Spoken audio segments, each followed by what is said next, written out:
From Nosh Cooking School, and today I would like to show you how to make your own ricotta cheese. So you need 3 ingredients. One is milk, one is lemon juice, and you need salt.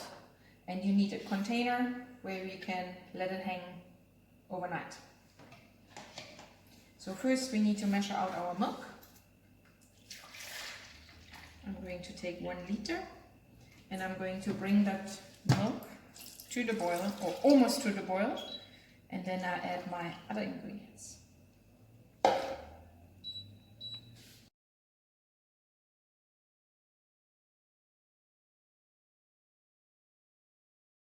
Right, my milk is almost about to boil, so I'm gonna add 2 teaspoons. This is a little bit smaller, so I'm gonna add 3 of these. And I'm gonna add my lemon juice. So this milk has not stirred before, but we are going to stir this now, not viciously, so you don't want to use a whisk.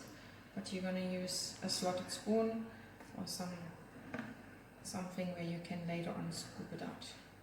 So you can see it's starting to curdle. That's what you want, because your dairy part and your whey is starting to get separated. You do not want to have this to boil, but almost boil, and then we switch it off and we let it stand for a few minutes.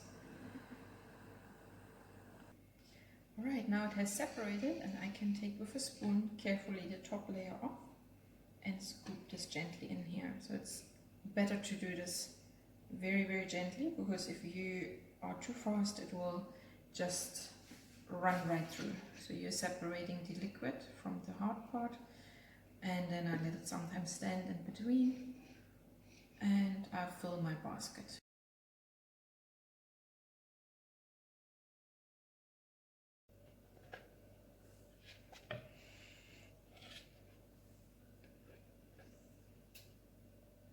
Alright, this will stay until tomorrow, and we have a beautiful ricotta cheese tomorrow morning for breakfast.